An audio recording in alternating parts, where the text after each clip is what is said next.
Hello, I'm not showing my face. By now, maybe you understand why.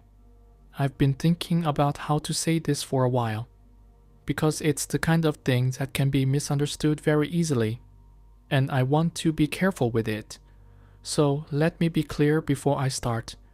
I know what North Korea is. I lived it. I'm not here to tell you that the West is the same. It isn't.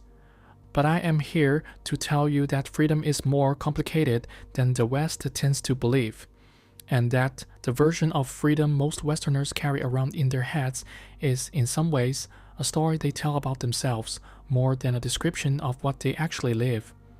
I noticed this. Coming from where I come from, I noticed it almost immediately. When you grow up in North Korea, you are taught a very specific thing about the West, that it is chaotic, morally bankrupt, that its people are lost, adrift, unhappy, controlled by money and distraction rather than by values or purpose, that its freedom is an illusion worn like a clean coat over something rotten underneath. I didn't believe all of it. You learn early which things you're supposed to believe and which things the state needs you to say.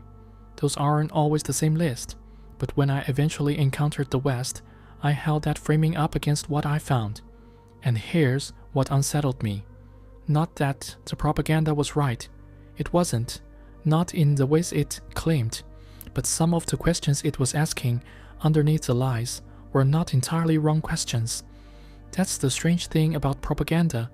Sometimes it gestures clumsily at something real, and you have to be careful not to dismiss the real thing just because the gesture was dishonest. Here is what I noticed. In the West, people are free to say almost anything. That part is true, and it matters more than I can fully explain to someone who grew up with it. The distance between thought and speech in a free society is something I am still getting used to. The idea that you can say what you think without first running a calculation, without watching the room, without measuring the distance to the nearest exit. That is real. That is precious. I don't want to flatten that. But here is what I also noticed. People in the West are free to say almost anything.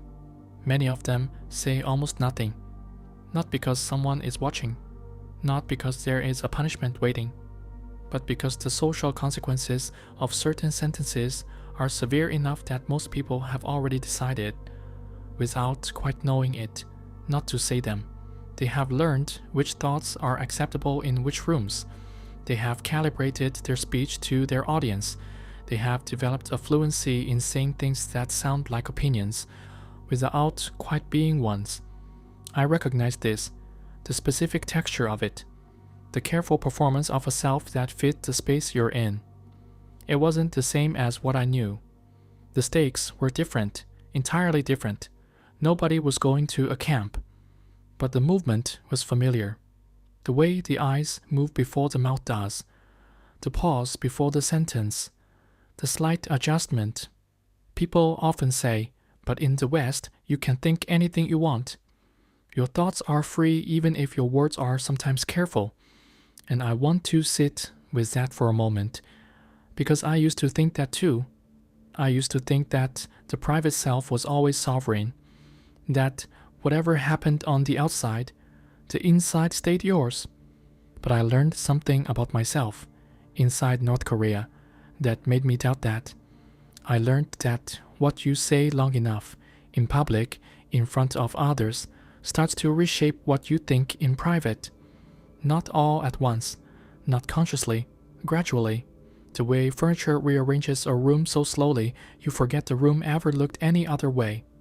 If you spend enough years performing a version of yourself, that performance starts to feel like identity. The gap between the mask and the face underneath it closes. Not because someone forced it closed, because that is what human beings do.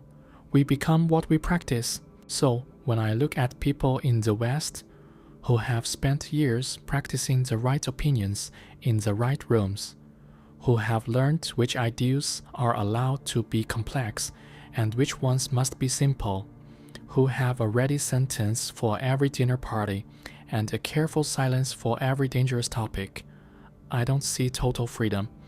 I see a different kind of shaping, softer, less violent. With far better outcomes, I want to be clear about that. But shaping nonetheless. I remember the first time someone in the West asked me what I thought, not what had happened to me, not what North Korea was like, what I personally thought about something political, something current. I froze, and then I realized I was running the old calculation. Who is this person? What do they want to hear? What is the safest answer? What version of my opinion costs the least? I had to stop myself and ask, what do I actually think? Not what is safe to think, not what sounds correct. What do I actually believe? It took longer than it should have, and when I finally said something, I watched their face the way I had been taught to watch faces. For the slight tightening, for the recalibration, for the moment when warmth becomes polite distance, and I saw it, a small version of it, over a small thing. The cost was nothing compared to what I had known. I want to be precise about that, but the mechanism was the same. Opinion offered, response measured, future speech adjusted accordingly.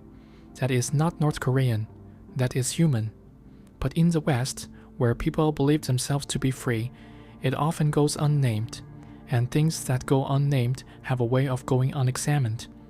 This is what I'm trying to say, carefully. The West is freer than where I come from. Genuinely, significantly, meaningfully freer. That is not a close comparison, and I would never pretend it was. But freedom is not a single thing you either have or don't. It's a practice, something you can do more or less of, something that requires constant attention, or it quietly contracts. Not all at once, not with a dramatic announcement, just slowly, in the small daily decisions about what to say, what to think, what to allow yourself to ask out loud. What I noticed in the West was not the absence of freedom. It was the assumption of it. The way people carry it as a given rather than as something being actively maintained. The way the word itself sometimes ends conversations that should be just beginning. In North Korea, we knew we were not free. That knowledge was painful, but it was at least honest. There was no confusion about what you were navigating. You knew what the walls were. You could feel them. And because you could feel them, you never forgot they were there. The West has walls too. They are lower, they are fewer. Crossing them carries a fraction of the cost. But because they are invisible, because nobody names them, because the whole architecture of the culture insists they don't exist, people walk into them without knowing and then wonder why the conversation stopped, why the room got quiet, why the invitation didn't come. That invisibility isn't freedom. It's just a different kind of confusion. I don't say this to be ungrateful. I don't say it to be provocative. I say it because I came from a place where the loss of freedom was total, and because of that, I think I notice its smaller erosions more readily than people who have never known what the absence feels like. You learn to feel the cold more acutely if you have ever had no coat. And maybe that's the only thing I can offer. Not a solution, not a politics, just a particular kind of attention. The kind you develop when you have spent years in a place where what you couldn't say could cost you everything. That attention doesn't leave when you cross a border. It just finds new things to notice. That's all I can say here. Some of what I think about this, I'm not ready to say in a public space. Not yet. There's a private community for things like that. It's free, it's quiet, and the link is below. Thank you for watching.